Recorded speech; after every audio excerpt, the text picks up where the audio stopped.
Good afternoon, everyone. So we're gonna worship the Lord with full of gratitude. Amen? Amen.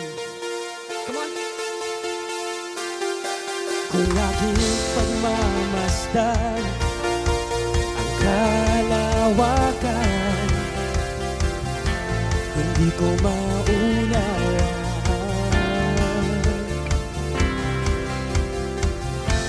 ang iyong dahilan kung bakit ako'y hindi mo inalagaan. Hindi ko kayang isipin, hindi ko kayang sukatin ang pag-ibig mo, Jesus, na iyong binigay sa akin.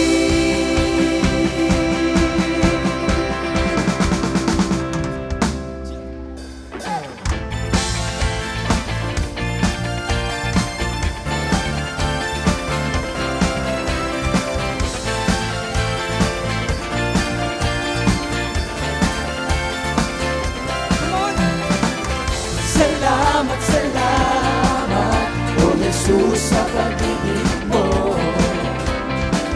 Walang ibang nagmahal sa akin katulad mo. Salamat, salamat, O Jesus, sa pag-ibig mo. Ako'y magsasaya sa piling mo.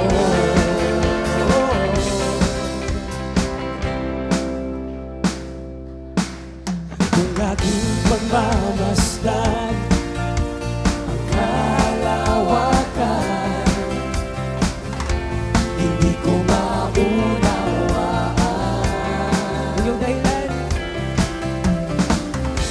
ang iyong dahilan, kung bakit ako pinili mo, inalagaan.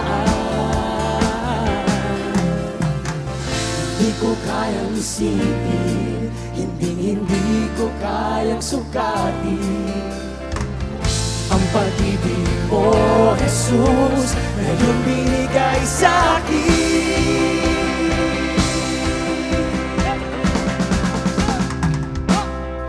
Let's go!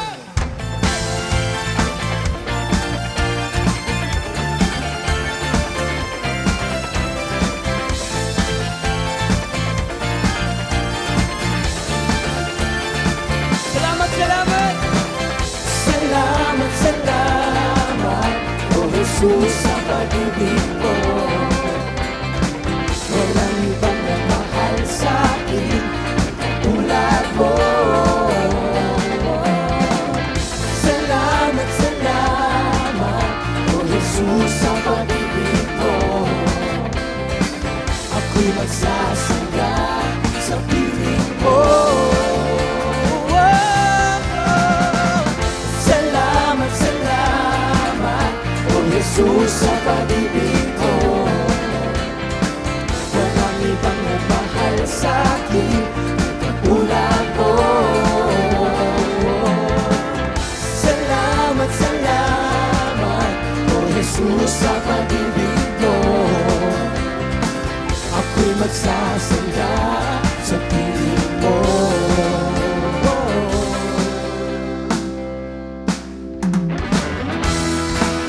Tunay nga na ikaw ay dakila, Panginoon. Muli, patuloy ka namin pupurihin at sasambahin ngayong hapon. Hallelujah!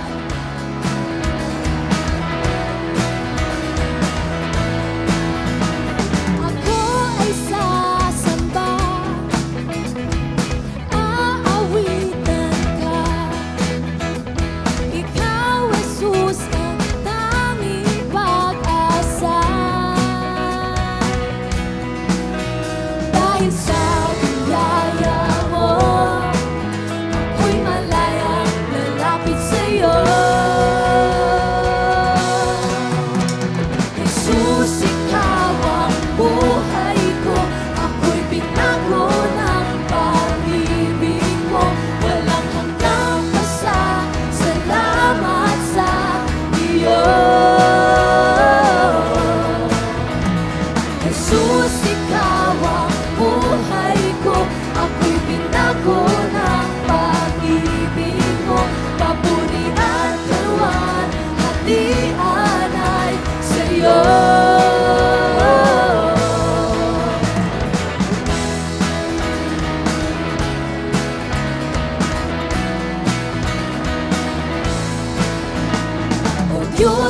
dakila ka, kahanga-hanga kang talaga.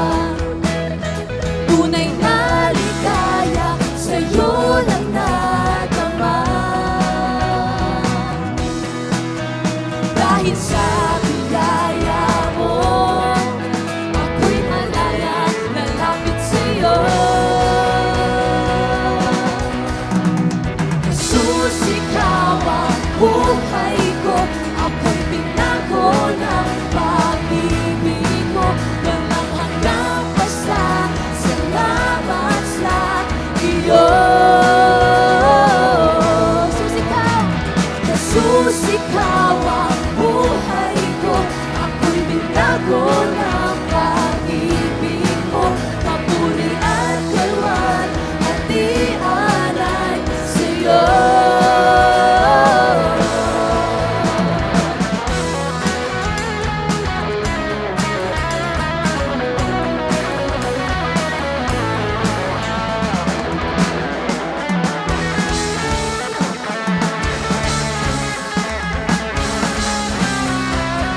Dahil sa biyaya mo, ako'y malayang lalapit sa'yo. Jesus, ikaw ang buhay ko, ako'y binago ng pag-ibig mo. Walang hanggang pasasalamat sa iyo.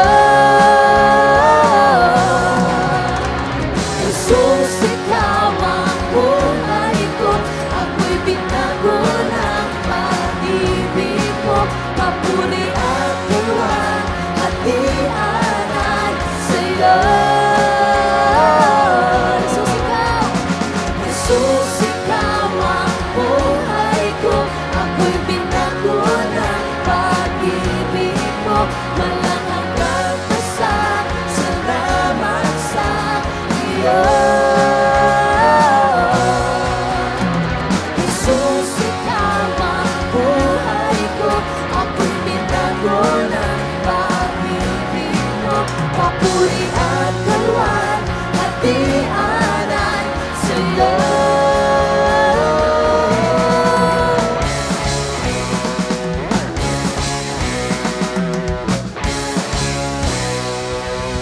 Papuri sa nag-iisang Diyos na buhay. Hallelujah, Lord. Maraming salamat po, Panginoon, sa hapon na ito. Tunay nga, Lord, na Ikaw ang totoong definasyon ng pag-ibig, Panginoon. Ikaw lamang po, Jesus, ang nagbago sa amin, Panginoon. Sa pamamagitan ng pag-ibig mo, malaya po kami nakakalapit sa iyo, Panginoon. Marami pong salamat.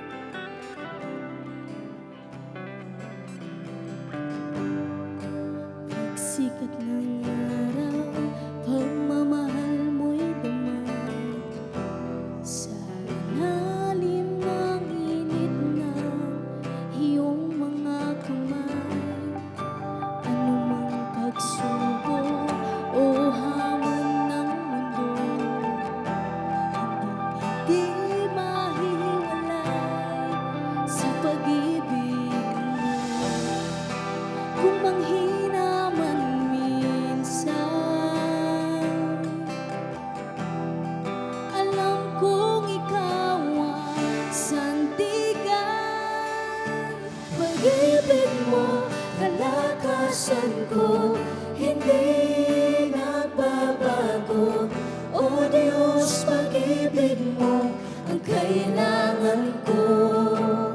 Sa biyaya mo, ako'y nabago. Higit sa kailangan ko, Panginoon, kay buti mo.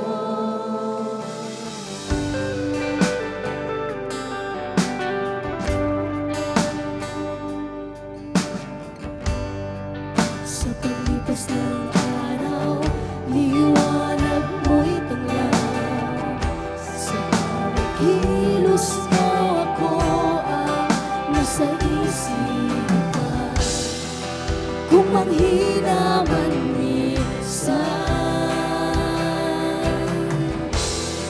Alam kong ikaw ang sandigan. Pag-ibig mo, kalakasan ko, hindi nagbabago. O Diyos, pag-ibig mo ang kailangan ko. Sa biyaya mo, ako'y nabago, higit sa kailangan ko. Panginoon, kay buti mo, sa pagdating ng umaga, pag-ibig mo ang nakikita.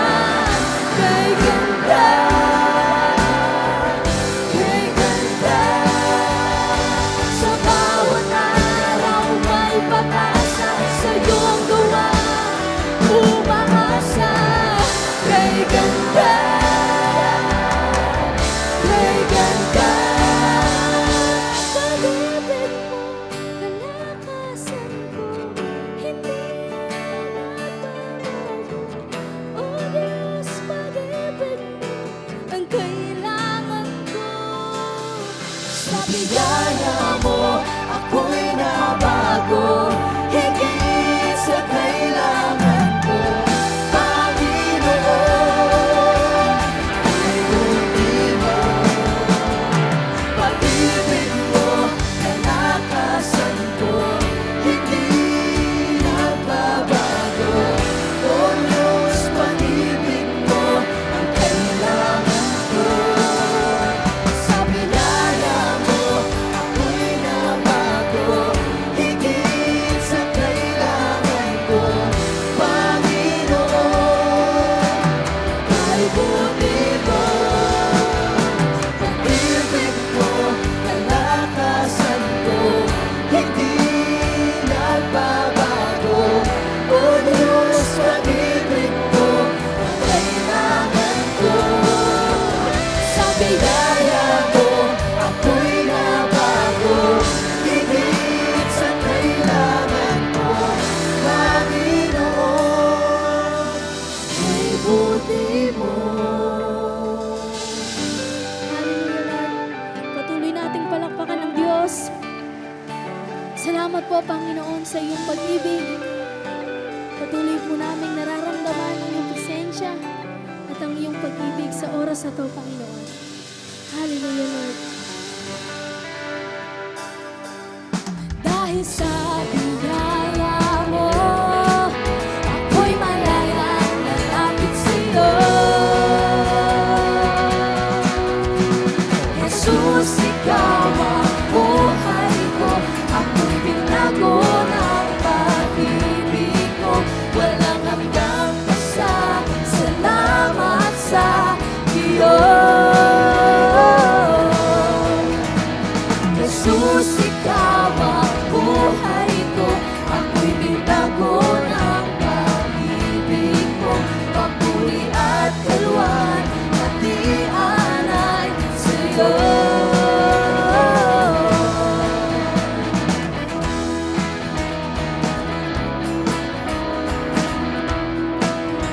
For that wonderful worship experience, Awakening, welcome po. Pero bago tayo umupo, pwede bang umanap ka muna ng 5 taong pwede mong apiran? Ayan. Alright.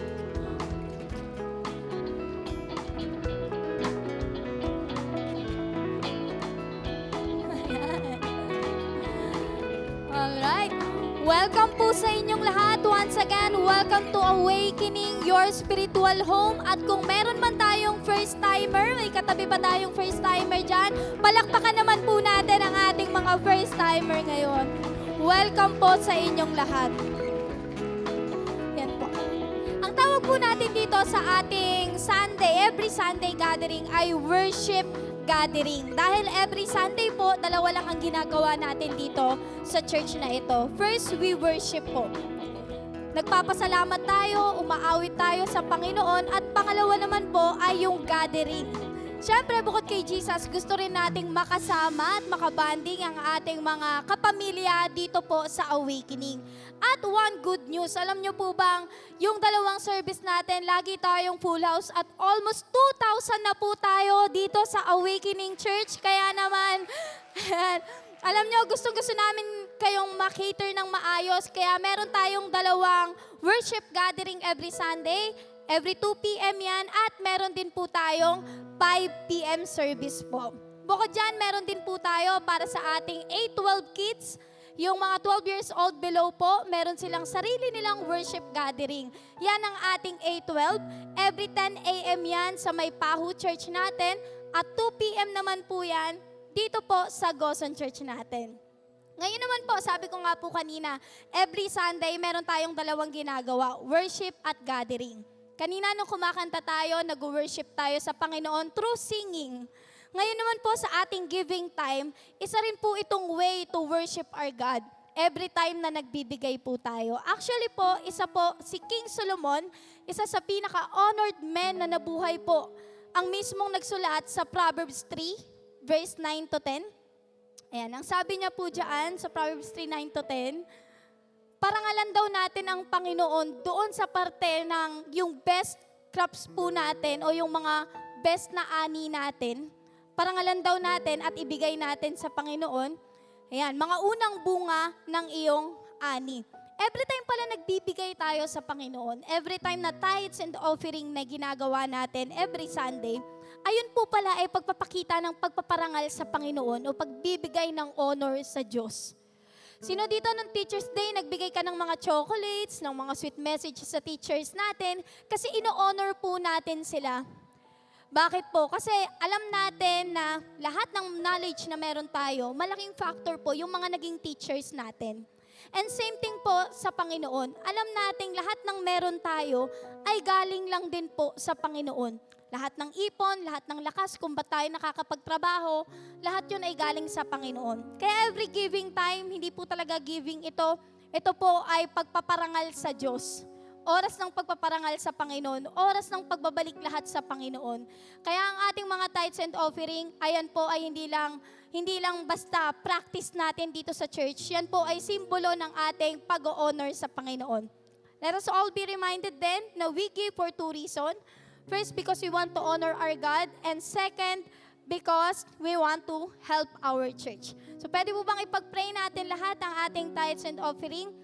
Lord, marami pong salamat sa hapon na ito. Patuloy na pagpalain mo yung mga ibibigay namin sa'yo. Salamat po, Panginoon, sapagkat ikaw ang unang nagpakita ng tamang pagbibigay sa amin. Patuloy, Lord God, na gamitin mo lahat ito sa gawain mo, Panginoon. Salamat po, Panginoon, ikaw lamang ang aming itinataas sa lugar na ito. In Jesus' name we pray. Amen and amen.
Magandang hapon po, Awakening Church.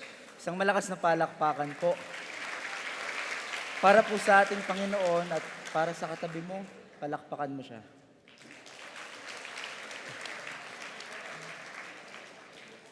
Bakit? Ba't mo siya pinalakpakan? Ewan ko, sabi ko eh. By the way, this is Pastor Rolando Garcia, the senior pastor of this church. And I hope and I pray na kapag nagpupunta po kayo ng awakening, something is being awakened in you. Okay? Meron po akong isang Bible verse na ipapakita po sa inyo, pero sa 4 na klase ng translation or Bible translation. Kasi po, ang Bible, although isang book po siya, pero nasalin po siya sa iba't ibang wika o language. Isa na po dyan yung English. Pero hindi po ang Bible translation sa English, hindi lang po siya isang translation, marami pa. Merong malalim na English, merong mababaw naman na English. Papakita ko po sa inyo ang 4 na klase ng Bible translation, pero iisang Bible verse lang. Ito po ay John chapter 10 verse 10. Ang John chapter 10 verse 10, ito po ay nagpapaliwanag ng central mission and message ng ating Panginoon sa atin. Kumbaga, nasa John chapter 10 verse 10, yung pinaka-ministry ni Jesus sa buhay natin. John chapter 10 verse 10 according to New Living Translation.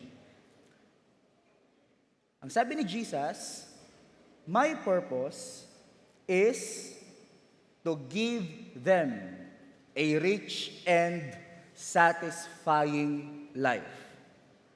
Ang layunin ng Panginoong Hesus ay bigyan tayo ng rich and satisfying life. Ibig sabihin, wala pa tayo niyan. O nung hindi pa siya dumadating, wala pang rich and satisfying life yung mga tao o yung mga kausap niya nung panahon na sinabi niya yan. New Living Translation. Sa New International Version naman, ano ang pinagkaiba nila? Parehas naman silang English, pero magkaiba ng translation. Okay? Sabi dito ni Jesus, "I have come that they may have life and have it to the full. Naparito ako para bigyan sila ng buhay, yung buhay na puno, yung buhay na hindi kulang." Ibig sabihin, nung hindi pa dumadating ang Panginoong Hesus, ang buhay ng mga tao, hindi full, kulang. Pero nung dumating siya, naging full ang buhay ng mga tao. So something is missing. Makita natin, dito sa message ng John 10:10, something is missing in someone's life, in their life, nung hindi pa dumadating ang Panginoong Hesus. May kulang. Sa pangatlong translation naman, dito sa The Message translation, "I came so they can have real and eternal life, or quality kind of life. More and better life than they ever dreamed of."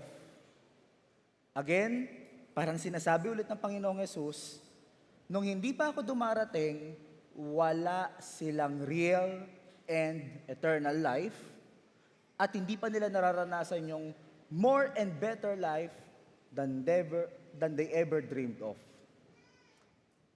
Ibig sabihin ng Panginoong Hesus sa John chapter 10 verse 10, hanggat wala pa ako sa buhay ng isang tao o hanggat hindi pa ako dumarating sa buhay ng isang tao, may kulang. Sa Tagalog naman, ang ating paboritong Pinoy version, by the way, meron pong Bible translation sa Tagalog na malalim, yung ano ba yun? Ang dating Biblia, yun, ADB, tas meron pang Magandang Balita Biblia Tagalog, MBB tag, gano'n. Ito naman po yung Pinoy version,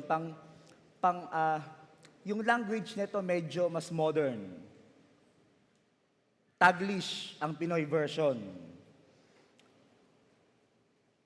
Dumating ako para magkaroon ng buhay ang lahat. Anong klaseng buhay? In-specify niya, yung buhay na masagana. Ibig sabihin, parang sinasabi ulit ni Jesus dito na hanggat hindi ako dumarating sa buhay ng isang tao, hindi niya pa mararanasan ang masaganang buhay. Pag dumating ako, doon niya na mararanasan ang buhay na masagana, buhay na rich and satisfying, buhay na full, buhay na real. Real na real, di ba? Alam niyo, buhay na totoo, quality kind of life. Something is missing in our life nung wala pa ang Panginoong Yesus. Pero malinaw niyang sinasabi, pero pag ako dumating na, meron na kayo nun. Dumating na ba ang Panginoong Yesus sa buhay mo? Kasi dun lang magsisimula ang totoong satisfying life. Sabi nila, life begins at 40, life begins when Jesus comes. Magsisimula ang buhay ng isang tao kapag dumating na ang Panginoong Yesus sa kanyang buhay. Ang tanong, eto, kung ang mensahe pala, ang ministeryo pala ng Panginoong Yesus sa atin ay bigyan tayo ng magandang buhay, masaganang buhay. Ang tanong, bakit ang daming salat sa buhay? Bakit ang daming salot sa buhay? Kung ang gusto ng Diyos, ang gusto ng Panginoon, maganda, masagana, punong buhay pala para sa akin, bakit ang salat ko sa buhay? Bakit ang daming salot sa buhay? Malinaw, John chapter 10 verse 10, to give you a rich and satisfying life. Pero maraming hindi nakakaranas nun. Kahit mga nagsisimba na nga, kahit mga followers na nga ni Jesus, kahit yung mga nagsasabing meron na nga silang Jesus. Ako po, Christian ako. Meron po akong Jesus. Tinanggap ko po si Jesus bilang Lord and Savior. Bakit salat pa rin? Bakit ang dami pa rin salot na nangyayari sa buhay niya? Ang plano nga, masaganang buhay.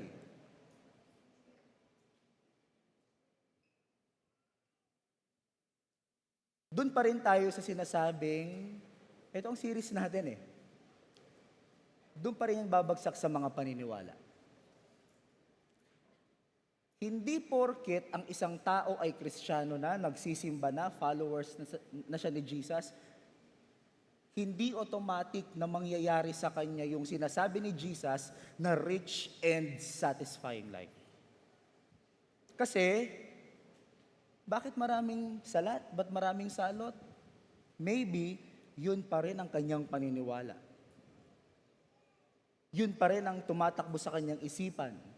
Yun pa rin yung kanyang mga belief, kaya yun pa rin yung kanyang pamumuhay. Remember, ang series natin, ang nangyayari sa buhay mo ngayon, produkto ng mga paniniwala mo, ng mga tumatakbo sa isipan mo, yun ang ating pinag-aaralan ngayon. Kaya it is very possible na mga followers tayo ni Jesus, mga Christians tayo, pero puro salat ang ating buhay, kasi may mga mali pa rin tayong paniniwala tungkol sa Diyos. Tungkol sa kung sino ba talaga ang Diyos. Tungkol sa Panginoong Yesus. May mga mali pa rin paniniwala. Saan galing yung mga maling paniniwala tungkol sa Diyos? Saan galing yung mga maling paniniwala tungkol sa Panginoong Yesus? Malamang sa relihiyon. Sino ba ang nagtuturo tungkol sa Diyos? Sino ba ang nagtuturo sa Panginoong Yesus? Eh di mga simbahan, mga relihiyon. Kaya kung meron mang number one na nakakapagturo ng mali tungkol sa Diyos, mali tungkol sa Panginoong Yesus, simbahan, relihiyon. Alam nyo ba, ito ang masakit na katotohanan, whether we deny it or not. Hindi lahat ng religion ilalapit ka sa Diyos. Mostly, ang religion nga, inilalayo ka pa sa Diyos. Bakit? Depende sa turo. By the way, speaking of turo, Happy World Teachers Day. Sa ating mga guro, palakpakan po natin sila. Smooth ang pasok eh. Sa mga teachers po natin, kung meron po kayong katabing teacher, Ma'am and Sir, Happy World Teachers Day. Pwede po ba kayong tumayo lahat, mga teachers? Kung meron man tayong katabing teacher, please. Let us honor them. Let us appreciate them. Kung nahihiya si Ma'am at Sir tumayo, no problem. Lalapitan po kayo mamaya ng ating mga primary leader at bibigyan po kayo ng something. Okay? Maraming salamat po. Palakpakan muli natin ang ating mga teachers. So, dadali niyo po ang malaking pisara sa inyo. Again, nasa mga turo. Akala natin, joining religion will make us near to God. Pero karamihan, baligtad na nangyayari. Yung relihiyon pa nga, ang nagpapalayo sa atin sa Diyos. Kasi, may mga hindi tamang turo tungkol sa Diyos. For example, halimbawa sinabi ni Zairin, ayaw ni Pastor Jomel sa mga nakaputing damit. Lalapit ba sa akin yung mga nakaputi para mag-hi, magpa-picture? O, syempre hindi. Kasi sabi ni Zairin, ayaw ko sa mga nakaputi. So, hindi kayo lalapit sa akin. Totoo ba yun o hindi? So, maraming religion, maraming tagapagturo, magsasabi ng isang bagay tungkol sa Diyos, sasabihin niya yun sa mga tao, tapos ang tao magre-respond according sa turo na yun. It's either ilalapit siya ng turo na yun sa Diyos, or ilalayo siya sa Diyos lalo. Kaya nga sabi ko po sa inyo, babantayan natin ang ating mga pinaniniwalaan, itetest, i-check natin ang mga naririnig natin, especially sa simbahan, especially sa mga nagtuturo tungkol sa Diyos kasi it's either ilalayo ka niyan o ilalapit ka niyan. Man is what he believes. Kung ano ang tumatakbo sa kanyang isip, kung ano ang kanyang pinaniniwalaan, yun ang magiging takbo ng kanyang buhay. Eh, papaano nga kung ang napaniwalaan niya mali? Eh di, mamamali ang buhay. Kaya maraming salat at salot na nangyayari sa buhay, kaya maraming Christian salat pa rin, salot pa rin ang mga nangyayari sa buhay kasi mali. Ang pananaw sa Diyos, ang paniniwala tungkol sa Diyos, labo-labo na yan. Nung first week, tinuro ko po sa inyo kung ano ang pinagmumulan ng mga paniniwala natin. Especially pag lumalaki ka, yung mga belief mo galing sa lolo, lola, o mga nanay, tatay, o kung sino man yung nagpalaki sa'yo. Mostly yung belief mo galing sa kanila. Mostly yung religion nga, namana natin sa mga nagpapalaki sa atin. Kasi kung saan nagsisimba si lola, doon na rin tayo magsisimba, di ba? Pero alam niyo po ba, ang iba pang source ng mga belief natin, mga nakakasama natin, nababasa natin, mga kaibigan, kung sino man. Pero ang malaking nakakapag-shape ng belief talaga ng isang tao, religion. Religion ang malaking nagpapa-shape, nag-aambag sa belief ng isang tao. Pag umatin ka ng isang relihiyon, kaya nun palitan lahat ng belief na kinalakihan mo. Malakas maka-impact maka-influence ng belief ang religion. Kaya nga, mag-ingat po tayo eh. Even po ako, bilang pastor nyo po, to be perfectly honest, huwag nyo rin pong agad paniwalaan lahat. Kung ano man yung tinuturo ko rito. Hindi dahil mali yung tinuturo ko. You have the freedom to study, to think, or to filter kung ano man yung tinuturo ko. Karapatan nyo po yun. Kalayaan nyo po yun.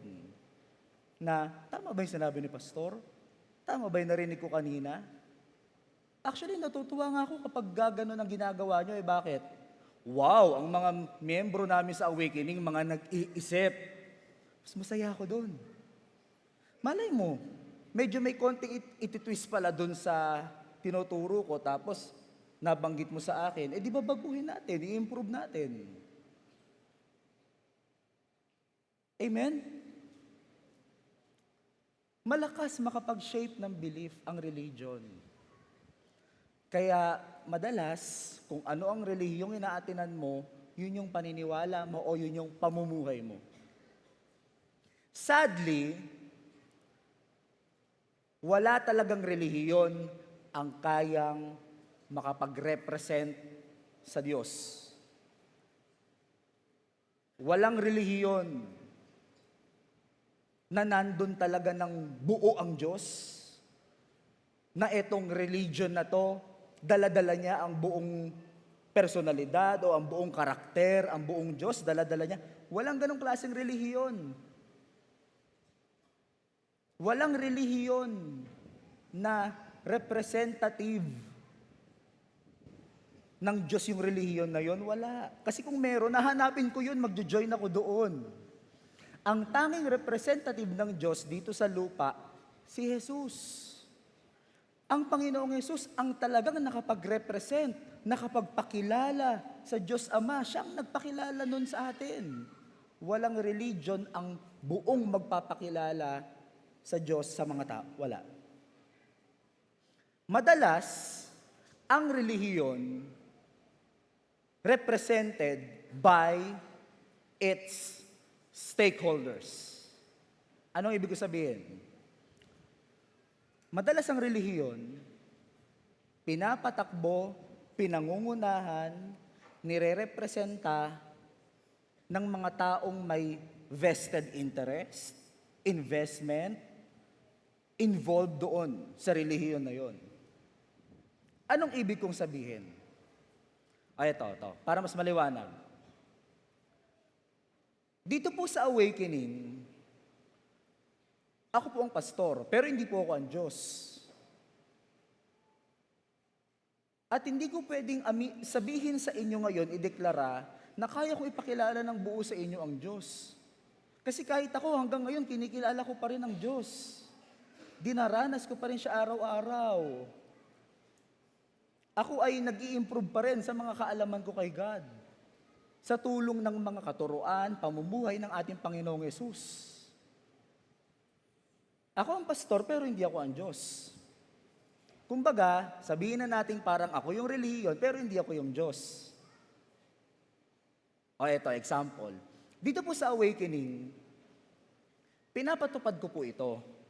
Ang opposite sexes, ang lalaki at ang babae, especially mga marurupok na mga kabataan, di ba?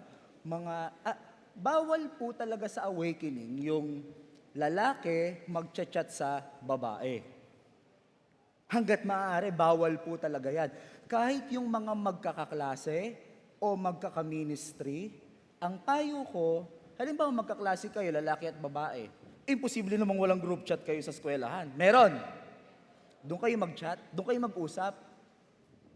Kasi pag kayong dalawa lang sa chat box nag-uusap, baka saan mapunta yan? Next week, closure na yan. Ang bilis.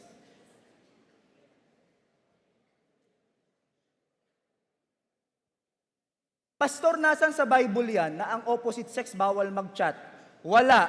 Hindi ko naman sinabing utos ng Diyos yan utos ni pastor yan. Hindi ko sinabing utos yan ng Diyos, utos ni pastor yan. So hindi lahat ng sinasabi ng pastor o inuutos ng pastor ay utos talaga o sinabi talaga ng Diyos. At least ako, inaamin ko sa inyo, hindi ako gumagawa ng Bible verse. Jomel chapter 8 verse 31, no opposite sex chat. Well, at least hindi ako gumagawa ng ganun. At least ako inaamin ko, eto utos ko to, pero eto utos talaga to ng Diyos. Hinihiwalay ko para ang tao hindi nalilito. Amen? Pastor, bakit mo naman kasi pinag-uutos yan? Listen, sabi ko nga kanina, ang religion represented by its stakeholders. Kailangan kong gumawa ng mga polisiya, ng mga batas, na alam kong ikabubuti ng ating simbahan. May sasabihin ako sa inyo. Libo-libo ang kabataan natin dito sa Awakening. Ibig sabihin, libo-libong mapupusok at marurupok. Meron pa dyan, marupork. Barbecue lang, sasama na. I mean, libo-libo ang kabataan natin dito sa Awakening. Diyos mio, papaano ko yan babantayan isa-isa? Unless gumawa ako ng mga policies na makakapag-ingat sa kanilang buhay. Tapos, may mga a-attend minsan, sasabihin, ayoko sa Awakening, maraming bawal, maraming batas. Sa Diyos, wala namang batas. Tama, wala nga batas sa Diyos, kay pastor meron. Nililinaw ko. Bakit? Sa 10 taon ko pong pagmi-minister sa mga kabataan, nakita ko na lahat yan. Yung hi, next week, closure na yan. Yung hello, next week, sakita na yan. Alam ko na yan.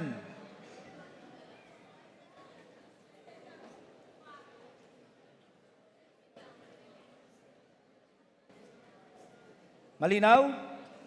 Bakit kailangan kong gawin yan? Bakit kailangan kong gumawa ng mga ganyang policies, ng ganyang mga patakaran? Para maingatan kayo. Para maingatan ang buhay natin. Naintindihan niyo po? Guys, sana lagi po nating linawin kung ano ang sinabi ng Diyos at kung ano ang sinabi lang ng relihiyon. Hindi po laging mas malaki ang Diyos kaysa sa relihiyon. Hindi lahat ng pinapatupad, hindi lahat ng sinasabi o tinuturo ng relihiyon galing sa Diyos. Sa ganon, hindi mo na ba gagawin? Kung ikabubuti, gawin mo. Kasi ang plano ng Diyos sa'yo, mapabuti, rich and satisfying life. Yung patakaran o polisiya na pinapatupad para naman magkaroon ka ng rich and satisfying life, gawin mo yun. Yun yung plano ng Diyos. Amen o amen na amen? Ang bansang Israel, inaalipin sila dati ng Egypt. Nandun sila sa Egypt. Matagal sila dong inalipin. Pinalaya sila. Tumawid sila sa Red Sea, nasa Mount Sinai sila, binaba ang 10 Commandments. Bakit? Bakit binigyan sila ng 10 Commandments doon sa Mount Sinai? Kasi, kalalabas lang nila ng Egypt. Sila ay bansang hindi pa established. Bagong bansa. Kumbaga parang batang bansa. Wala pang governance, wala pang mga kung ano-anong batas, wala pa silang mga regulasyon, hindi pa sila established na bansa. Kaya, kailangan nilang gumawa ng maraming batas para makapag-establish sa kanilang grupo o sa kanilang bansa. At that time, effective sa kanila yon, yung mga batas-batas na yon. Ang problema, ganito, lumipas na ang daang-daang taon, nakarating na tayo sa New Testament, sa panahon na ng Panginoong Hesus. Sa panahon ng Panginoong Hesus, established na po ang bansang Israel. May city na sila, may religion na sila, meron na silang gobyerno, meron na silang mga law, meron na silang mga, established na sila, in short. Ang problema, yung mga batas nung Old Testament, nung hindi pa sila established, nung bata pa lang ang bansa nila, hanggang pagtanda nila, dinadala nila yun doon. Kaya nahihirapan yung mga tao. For example, ngayon, kabataan, sabi ko, no opposite sex chat. Kasi bata ka pa. Parang bansang Israel, nakalalaya pa lang, bata pa. Pag nag-60 years old ka na, lola, hindi na applicable sa iyo yung batas na no opposite sex chat. Lalo na pag kailangan mo ng salbutamol o kailangan mo ng kung ano mang gamot. Syempre, lolo, peram naman ng ano. Syempre, I mean, may mga batas o policy na dapat i-apply sa iyo ngayon. Kasi bata ka pa. Kailangan guarded talaga. Maingat, disiplinado. Darating ang panahon, pag-establish ka na, unti-unti nang tatanggalin yung mga law na yan, yung mga batas na yan. Kasi hindi na applicable sa iyo yun eh. Ang mahirap, nung panahon ni Jesus, dala-dala pa rin nila yung mga batas na pang dun lang sana sa nag-establish pa lang sila. Kaya yung mga tao, hirap na hirap. Bigyan ko ng example. Sige, yung batas nila sa Sabbath. Bakit nung Old Testament pinapatupad ni Yahweh ang Sabat? Kasi, yung mismong araw ng Sabat o yung Sabado, dyan naglalabasan, dyan yung socialization day ng iba't ibang lahi o ng iba't ibang grupo.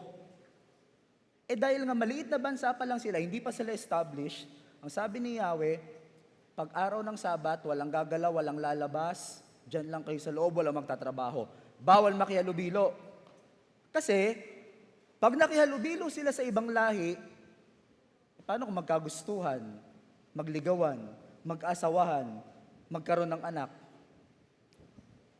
Mababawasan yung lahi nila. Pwedeng mapunta dun sa lahi na magugulo ang kanilang lahi, kaya kailangan talaga nung batas ng Sabbath day na walang gagalaw. Pag sinabing Sabbath, ang maximum steps mo lang dapat 10. Pag lumagpas ka doon, nag-11 steps ka, lawbreaker ka ng Sabat. Imagine, applicable yon nung batang bansa pa sila. Kailangan nilang protektahan ng kanilang grupo. Alam niyo po, nung panahon ni Jesus, established na ang kanilang bansa eh. Pero ina-apply pa rin nila yung Sabat. Yung nanay mo, nandun, namamatay, inaatake. 14 steps, 10. Nagets nyo? Bawal. Bawal mong kunin yung nanay mo doon. Tititigan mo lang siya. Kasi bawal kasi yung nanay mo nandun, namamatay, 14 steps ang kailangan para mapunta. Hanggang 10 nga lang sa batas. Applicable pa ba? Hindi na. Hindi na. Kasi established na sila. Pumalakpak ka nakakagets. Tingnan niyo po, maraming relihiyon, kanya-kanyang pulot sa Bible, apply ng apply, assign ng assign, kaya gumugulo ang buhay.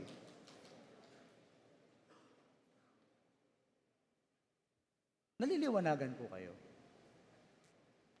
Ito ang tanong, ulitin ko, bakit ang daming salat? Ba't ang daming salot na nangyayari sa buhay? Mali ng basa ng Bible, mali ng turo, mali ng naunawaan, mali ng tanggap, kaya mali ng pamumuhay. Alam niyo po ba, sa mga simbahan, may 3 S na usong-uso na laging tinuturo. Ikaw ay sinner,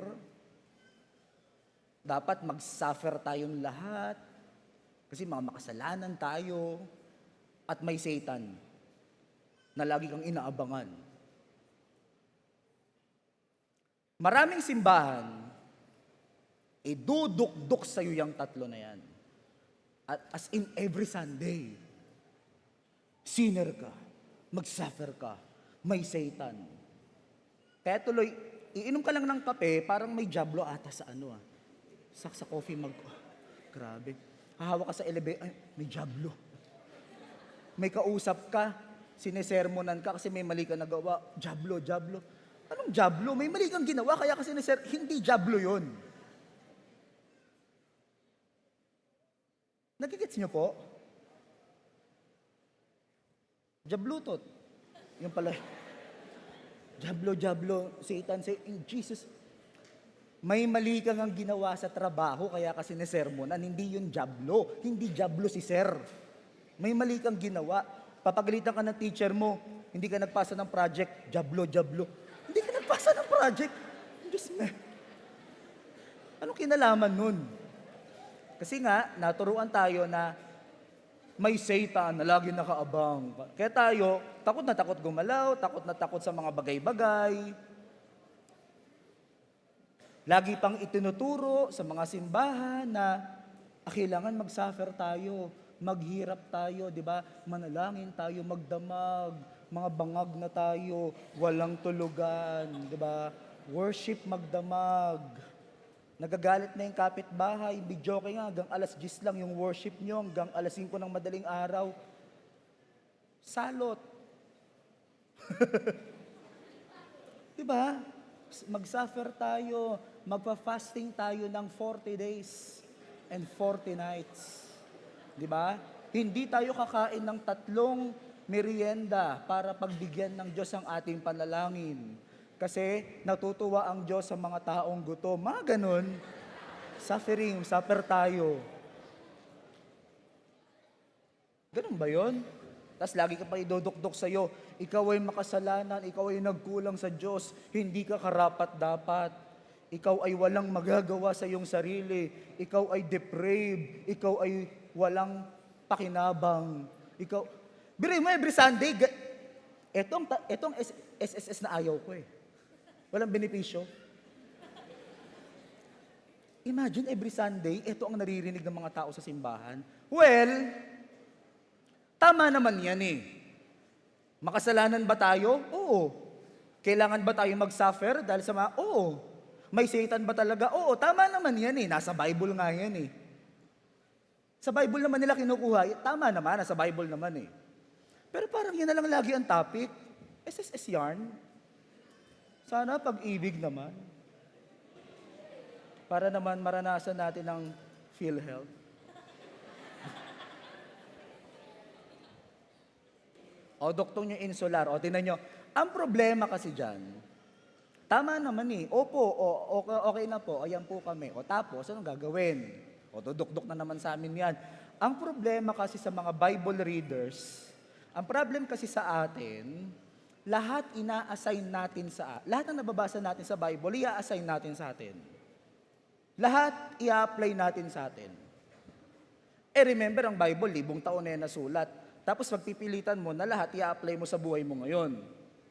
Hindi ko sinasabing mali ang Bible. Ang sinasabi ko, yung pag-a-apply. Baka doon tayo, yung pag-a-assign, baka doon tayo tinatamaan. Bibigyan ko yun ng isang example. O ito po, mga picture po ito ng rebulto. Meron isang kabataan, umaten sa ganitong klaseng church. Ang pinreach ng pastor, Gideon, inutusan ng Diyos si Gideon na basagin ang mga rebulto ni Baal. Pag uwi ng kabataang ito, kumuha ng maso, binasag lahat ng rebulto ng nanay niya at lola niya na ilang dekada na yung rebulto na yun doon. Anak, ba't mo ginawa yan?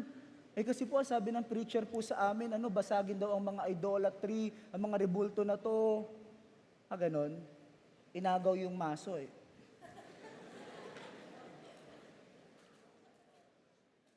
Again, ano ang problema? Ina-assign, ina-apply natin yung nabasa natin o yung naituro sa atin na hindi naman para sa atin. Gideon ka ba? Hindi naman. Meron pa. Pagka-uwi, gumawa ng arko. Sinawa ka. Alam mo, ang ibig sabihin ng Gideon story, huwag kang magkakaroon ng ibang Diyos. Isa lang dapat ang Diyos mo. O, halimbawa, ang lesson naman sa Noah, mag-obey ka kay God. O, halimbawa, ganon. Hindi yung gagawa ka ng arko, napaka-literal. Again, ba't maraming salat sa buhay? Ba't maraming salot? O yun, kasi nga, mali nang ina-apply, mali nang ina-assign sa buhay. So, dapat pinipili eh. Dapat nagiging matalino tayo, pinipili, hindi lahat. Amen? O eto pa, sa mga gutom po dyan. O meron pang isang, eto Kristiyano, nagpe-pray. Sabi niya, magsasaka siya. Lord, nagugutom na po ako. Pwede bang pagkain? Maya-maya, umulan. Umiyak siya, Lord, ang ibang pagkain, nagugutom na po ako. Maya-maya, umaraw. Lord, nagugutom po ako, pengin pagkain. Maya-maya nagpray, Lord, namatay na. Kasi, ang ine-expect niya, Lord, pengin pong pagkain, ine-expect niya, lalaglag mula sa langit, ang isang kalderong bagong sinaing na kanin. Nagantay siya ng magic, nagantay ng himala. Kaya nga umulan, kaya nga umaraw. In short, meron kang seed dyan, itanim mo, kakain ka ng marami. Pagsasaingin mo pa ako. Guys, alam niyo po, bakit maraming salat sa buhay, kahit Kristiyano na, salat pa rin? Kasi tinuruan tayo na, ipag-pray mo lang, darating din. Diba? Iluhod mo kay Lord. Ipanalangin mo. Meron pa mananalangin, Lord, gusto ko po makatapos ng pag-aaral. Mag-review ka. Lord, gusto ko po makapasa na... Mag-review ka. Lord, gusto ko po makakain. Magtrabaho ka. Naunawaan niyo po yun? Listen. Nung nagpapatayo po tayo ng... Okay, ito na lang, ibang kwento. Baka mabash ako sa YouTube, ito. Alam niyo yung Paho? Yung first store natin ng Big Bro. Diba? Oh. Bago namin itayo yung Big Bro na yan, ang laki ng utang ng simbahan. You know the story. Ang laki ng utang ng Awakening. Actually, pwede kong sabihin kay Lord, Lord, ang dami ko nang na-offering sa'yo Mula nung naging Christian ako, 2009 yon hanggang 2021, dami ako naging offering, Lord Beke naman, may utang ang simbahan namin, pa-withdraw naman. I mean, pwede kong sabihin kay Lord yun Pero, hindi kasi ako entitled na, ang dami kong offering, Lord, ibalik mo naman sa akin yung iba. I mean, Lord, nag-aantay ako ng pagpapala mo kasi marami akong nabigay sa'yo. Nung mga panahon na yon, hindi ako naghihintay ng imala o magic. Ang ginawa ko, sa Irene, may pera ka ba dyan? Tara, i-business natin. Nag-big bro na ngayon. Naging big bro na. Hindi darating ang tseke o ang daan-daang libo that time sa pintuan namin para pambayad sa utang ng simbahan. Magtrabaho ka. Kahit naglilingkod ka pa. Kasi kapag naglilingkod ka na sa church, especially kapag pastor ka na, para kang entitled na lang lagi pastor ako, Lord, magpadala ka ng kaning luto. Sa leader ako, Lord, pagpalain mo ko. I mean, that time, pwede kong sabihin, Lord, nagpastor na nga ako, iniwan ko na nga yung pagtatrabaho ko, nagpastor na nga ako, bayaran mo naman yung utang namin, Lord, magpadala ka naman ng pera, paggising namin, dapat may pera na dyan. Hindi ganun entitled yung ganung mentality. Amen? Magtrabaho, mag-isip. Nananalangin naman tayo nag-iisip naman tayo Sabi ko nga po sa inyo, bakit maraming salat? Ba't maraming salot ang buhay? Mali ang paniniwala. Kaya mali ang pamumuhay. Mostly, masakit mang aminin mostly ang mga simbahan ginagawa talagang tamad. At eng-eng yung mga tao. Mag-pray ka lang. Magkakaasawa ka rin. Maligo ka kasi para may manligaw sa'yo, yun. Birato. Hindi ka naliligo. Mukha kang tiriringgay dyan, tapos nag-aantay ka ng manliligaw sa'yo. Lagyan mo naman ng konting science. Maligo ka, mag-ano ka. Birato. Nag-aantay ka ng best na mapapangasawa, yung maayos ang buhay, hindi mo nga inaayos yung buhay mo. Nag-aantay ka ng best, hindi ka naman nagpapaka-best. hihingiin mo kay Lord yung best na asawa, eh dapat best ka. Darating yung best pag best ka. Maraming kabataan, gusto ko ng best. Best ka ba? Nag-aantay ka ng best person for you? Hindi, ikaw yung maging best person. Ito nga ang problema, di ba? Ina-assign, ina-apply natin lahat ng binabasa na. Ito, Pastor, ibig sabihin ba ang Bible mali? Hindi. The Scriptures, ang Bible, inspired Word of God. Kailangan lang ng tamang application. Pero, may problema kasi. Yung ibang parte ng Bible, malalim talaga. Hindi mo talaga ganong maintindihan. Kaya ngayon, magsasuggest ako sa inyo ng mga safe na books sa Bible, safe basahin. Kumbaga, hindi ka ma-out of context, hindi ka maliligaw, hindi mo mababasa si Gideon, hindi ka magbabasag ng rebulto, parang ganon. Ano-ano yon? Ang Bible po kasi, merong 66 books sa loob. At marami dyan, pag beginner ka, magbasa ng Bible, malilito ka talaga. So eto, bibigyan ko kayo ng mga safe to read books of the Bible. Sa Old Testament, 3 lang. Ang suggestion kong basahin nyo. Smooth, ah. Genesis 1, Proverbs, saka Ecclesiastes. Sa Old Testament, yung 3 lang muna ang basahin nyo. Saka na po tayo sa mga malalalim, sa mga hindi maintindihan kapag medyo tumatagal-tagal na po tayo. That's okay. Sa New Testament naman, lahat pwedeng basahin. Sa New Testament, safe yan. Huwag lang yung Revelation. Yung dulong-dulo, yung Apocalypse. Hindi Apocalyptus ha, ano yun? Apocalypse yun. Apocalyptus. Revelation, bakit? Sa Revelation, mababasa mo dyan ang mangkok ng galit ng Panginoon. Mababasa mo dyan ang 3 kabayo na may dalang red horse. Nga gano'n, di ba? Mababasa mo dyan ang mga manananggal, ang mga aswang. Alam mo, malilito ka dyan. Maraming, mga scholars nga, mga Bible theologians na nga nagtatalo-talo pa rin sa Revelation kung sino ba talaga ng sulat, saan ba galing. Tapos tayo, makikibasa tayo doon.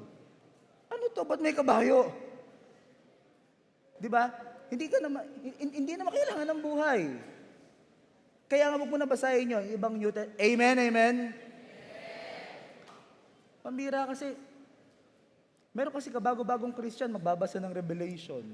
Kaya yung utak niya, end times. Bukas darating na ang Panginoon. Ayun na yung kabayo, may trompeta na, ayan na, darating na sa alapaap. Di ba? Hanggang o nalito na, nag-backslide na lang. Walang nasagot. I mean, ang gulo ng mga paniniwala, kaya ang gulo ng pamumuhay, kaya maraming Christian na, salat pa rin at salot pa rin talaga. Hindi blessing sa mga tao sa community. Dito na ako magtatapos, bibigyan ko kayo. Ibibigay ko sa inyo ang Genesis chapter 1 ngayon. Sa mga nagla-live class dyan, ito yon. Okay. Ang Genesis chapter 1, it is safe to read dahil dito mo malalaman ang pinagmulan mo, ang original design mo, etc. Yung cellphone, yung iPhone, for example, ang sarap pumasok sa sa paggawaan ng iPhone, sa Apple Factory, di ba? Ang sarap pasukin kasi malalaman mo na mahirap ka pala, di mo kaya bumili ng iPhone, di ba? Ang sarap pumunta sa mga factory kasi makikita mo kung paano nila ginagawa ang isang bagay. Ang sarap din kaya balikan kung paano ginawa, dinisenyo ang tao para malaman mo kung ano talaga ang pagkakadisenyo sa'yo. Kasi minsan, nagkakamali ka lang naman ng gamit kasi hindi mo alam kung paano dinesign. Kung paano siya dinesign. Halimbawa, yung tabo, ginawa mong baso, tabo, may hawakan na nga ginawa mo ang baso I mean, aaralin mo yung design para magamit mo ng tama. So ano ba ang design ng tao? According to Genesis chapter 1. Para magamit natin ng tama ang buhay natin, mangyari yung John 10:10. Amen? O ito, sabi ko kanina, Sa mga simbahan, laging idudukdok sa'yo na ikaw ay sinner, wala kang magagawa, wala kang kwenta, ikaw ay maghihirap, etc. At may Satan. Laging ganyan ang tinuturo. Again, totoo yan. Totoo naman yan, nasa Bible yan eh. Pero nasa Bible din po kasi yung Genesis 1 eh. Ba't di kasi tinuturo rin? O ito laging nababaon sa mga tao. Ito ang, kaya nagiging pamumuhay. Masalanan naman talaga ako eh. Lord, lagi na lang kitang nadidisplease eh. Lord, may jablo na naman. Nahirapan kumonek, di ba?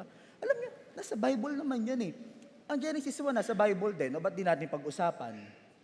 Verse 26. Names of God translation, okay? Then God said, etong disenyo ng Diyos sa'yo, makinig ka. Let us make mankind in our image. Likhain natin ang tao ayon sa ating imahe. Okay. Mag-isip ka ng image o karakter ng Diyos. Marami eh. Love, goodness, the Lord is faithful, compassionate, di ba? Maraming karakter ang Diyos. Marami siyang image. Pero dito, etong image na dinownload niya sa atin. So that they may rule. Hindi sinabi sa Genesis 1 na, let us make mankind in our image so that they may be holy, they may be good, they may be perfect, although lahat yung karakter ng Diyos. Pero alam mo, pinaka-dinownload talagang number 1 karakter sa atin, ruler. Yung imahe ng Diyos na siya ay leader, siya ay pinuno, siya ay namumuno, nangunguna, leader, yun talaga yung dinownload sa atin eh. Ibig sabihin, nasa sayo ngayon ang imahe ng Diyos. Ruler. Ikaw ay ruler. O yung ruler, yung ganon, hindi. Pinuno, nangunguna. Leader.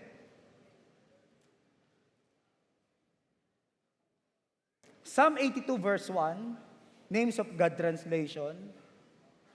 Tingnan niyo po ito, dito niyo makikita na si God talaga ay isang ruler. Kasi, ang sabi rito, si Lord ay nagpatawag ng isang malaking assembly o meeting.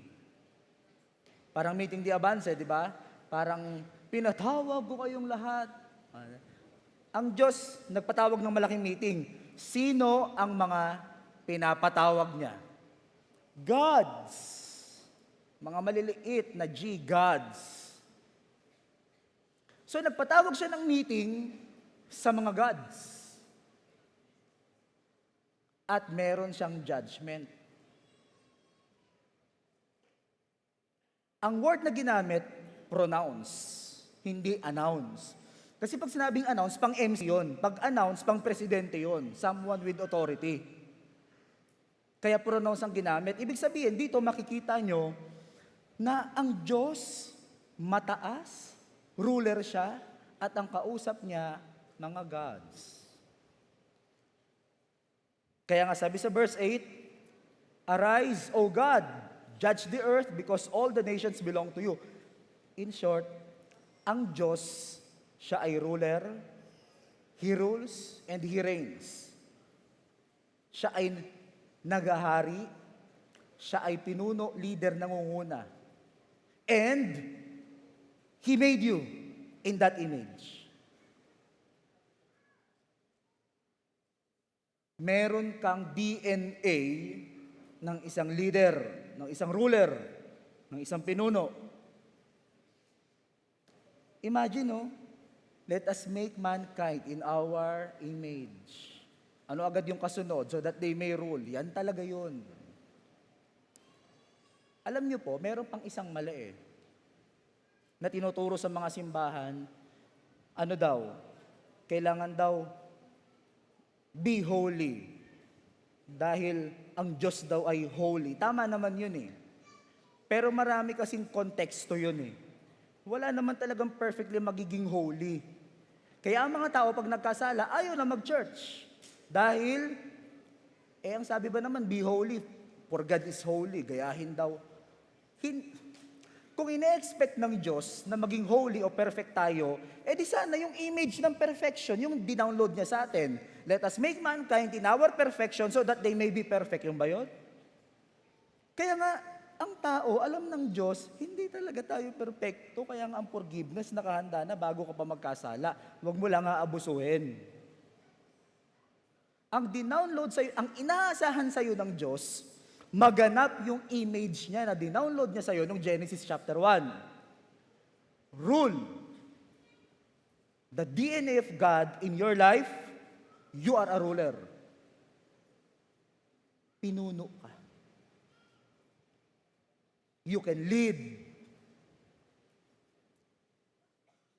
Alam niyo po, pag sinabing ruler, akala na naman natin, presidente, CEO, di ba, mga matataas, high ranking. Alam niyo po ba, lahat tayo ay ruler at lahat tayo ay may niro-rule? For example, nanay ka, ruler ka ng mga anak mo, ng iyong tahanan. Tatay ka, ruler ka ng iyong tahanan. Teacher ka, ruler ka ng iyong mga section. Sa leader ka, ruler ka ng cell group mo. Pastor ako, ruler ako ng simbahang ito. Lahat tayo may niro-rule. Lahat tayo ruler talaga. Lahat tayo binigyan ng capacity and capability to rule. May kakayahan kang manguna, mag-lead. May kakayahan kang mag-manage. May kakayahan ka. Dinownloads, kaso nga lang kasi, lagi tayong sinner, hindi karapat-dapat, kulang, mga walang magagawa, magdepende na lang sa Diyos sa buhay. Masama ba maging dependent sa Diyos? Hindi. Pero dinownloadan niya tayo ng image na mag-rule, subdue the earth, increase in number, be fertile. Sabihin, binigyan tayo ng capability at capacity ng Diyos. Kaso nga lang, bumaba ang esteem natin. Every Sunday ba naman, bigyan ka ng 3 S. Ewan ko, paglabas mo dyan, may Satan na naman. Ayan na naman si Satan, ayoko lumabas. Bira. Imagine the mind conditioning. Imagine the wrong teachings that lead to wrong belief, wrong life. Pastor, paano yan? Wala pa akong grupo, hindi pa ako nanay, hindi ako tatay, hindi ako teacher. Wala naman akong grupo eh. Rule yourself. Sabi ko sa iyo, ikaw ay ruler. At ang unang-unang ililid mo, sarili mo, bago ang ibang tao. Bago po ako mag-lead ng isang simbahan, nag-lead muna ako ng isang grupo. Bago ako mag-lead ng isang grupo, nag-lead muna ako ng sarili ko. If you can lead 1, you can lead 1,000. Who's that one? Lead yourself. I-rule mo yung sarili mo. Ikaw ang masunod. Huwag ang kung sino man. Di ba? Sabi ng sarili mo sa'yo, matulog ka, huwag kang bumangon, masarap matulog, huwag kang pumasok ng eskwelahan, huwag kang pumasok ng trabaho. Utusan mo yung sarili mo, bangon! Marami kang babayarang utang, bangon! Hindi ka pa mayaman, bangon! Marami kang gastusin, marami kang responsibility, bangon, bawal kang matulog dyan. Utusan mo yung sarili mo, rule yourself. Ang taong sumusunod sa kanyang sarili, mapapahamak. Ang taong pinapasunod niya ang kanyang sarili, magtatagumpay. Rule yourself. Kaya mo yun. Binigay sa'yo ng Diyos yun. Ang ibig sabihin ng rule, power and authority. Kinakabahan ba kayo pag nakakita kayo ng traffic enforcer? May isa tayong leader dito, sabi, Pastor, may lisensya na po ako. Naghahanap nga ako ng checkpoint ngayon di ba? Nung una ako nagka-lisensya, naghanap din ako ng checkpoint. Testing lang, testing kung magana. To. Alam niyo po ba, ang traffic enforcer, kahit malalaking truck, kahit 100-wheeler truck, malalaking bus, kahit 100 sasakyang nakapila yan, pag sinabi niyang stop, i-stop lahat yan. Kahit maliit lang siya.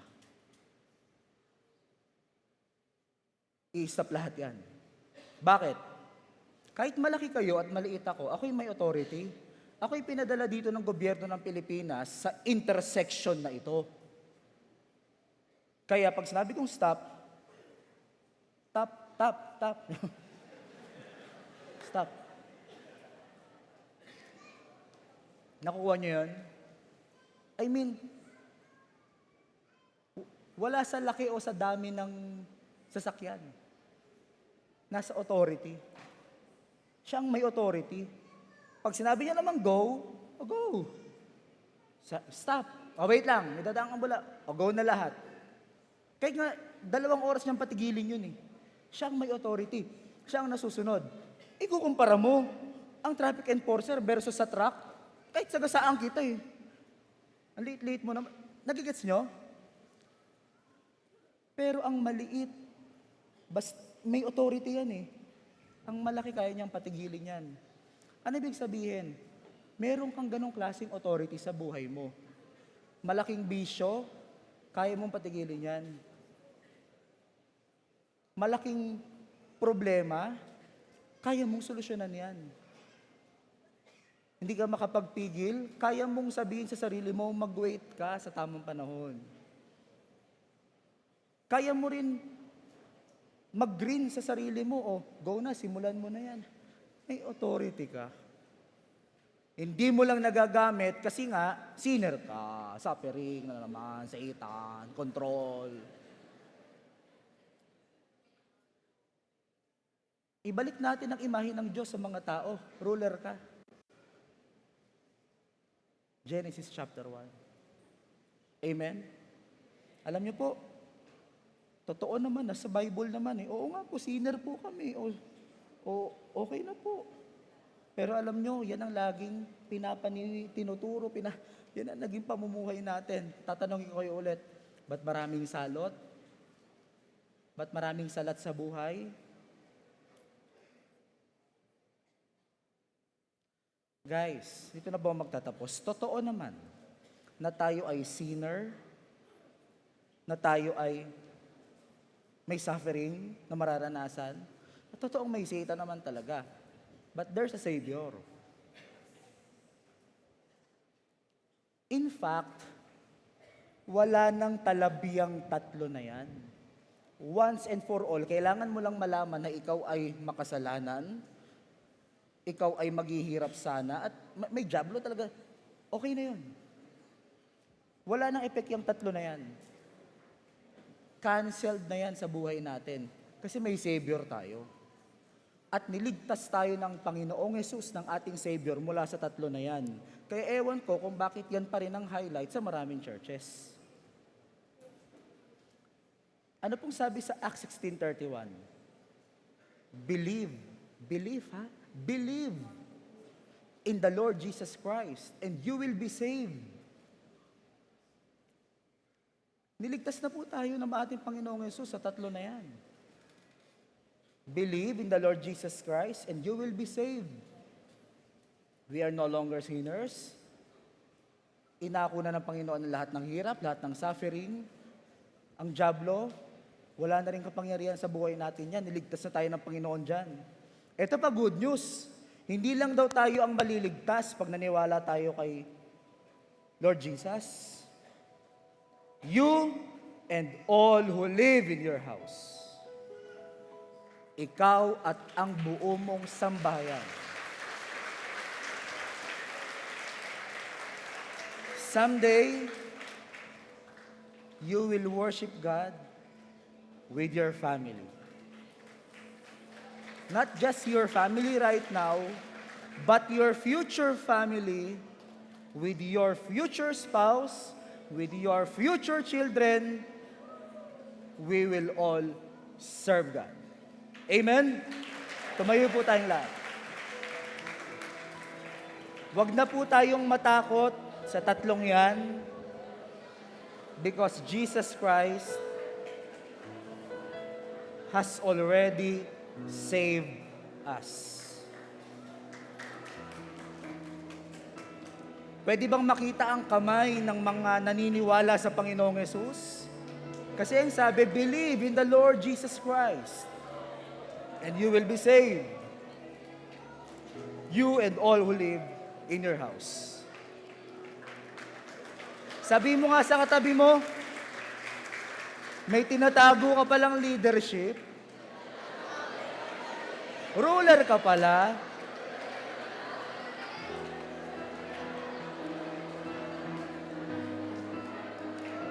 Palakpakan natin ating Panginoon.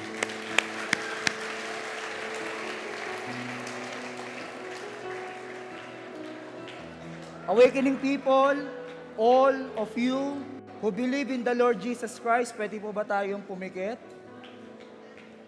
At yumuko? At magpasalamat tayo sa ating Panginoon. Jesus, thank you for saving us from our sins, from all those sufferings, and from the works of Satan. You are our Savior. Thank you for saving us, Lord Jesus. Pinapanalangin din namin, Lord, na unti-unti niyo pong baguhin ang aming mga paniniwala at pananaw tungkol sa iyo. Dahil gusto naming mangyari sa buhay namin yung pangako mo pong buhay sa John 10:10. That rich and satisfying life. At magsisimula yon kapag nagbago po ang aming mga paniniwala. Unang-una sa iyo, sa sarili namin, at sa kung papaano nag-work ang buong mundo, Lord. Marami pong salamat, Lord. Salamat po sa iyo. Ito po ang dalangin namin sa pangalan ni Jesus. Amen and amen. God bless you, everyone. See you next Sunday. Patuloy tayo magpuri sa ating Panginoon. Dapat lamang nabigyan siya ng papuri at pagsamba. Hallelujah!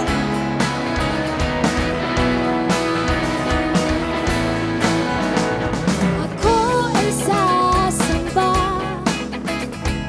aawitin ka. Ikaw ay susundangin pag-asa.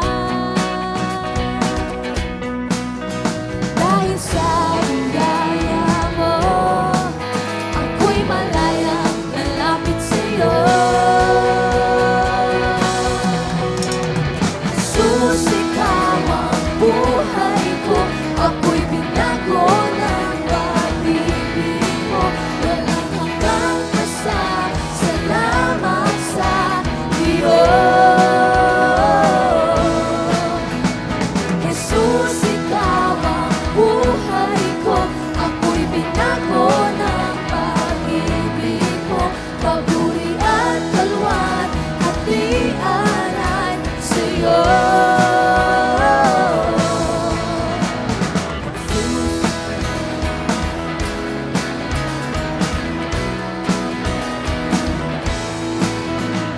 O Diyos, daghila ka, kahanga-hanga kang talaga. Tunay na ligaya, sa'yo nang nadama.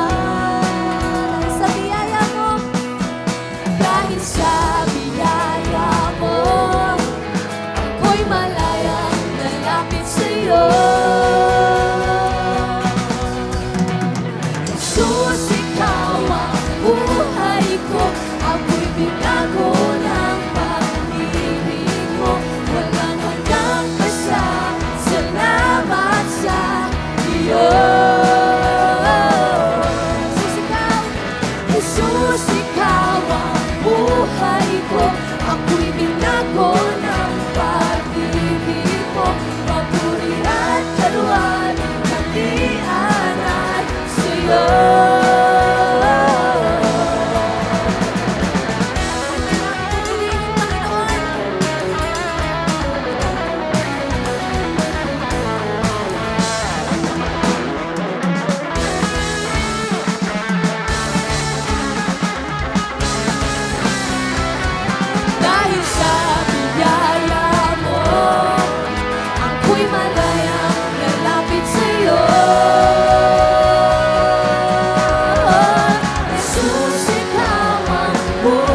See you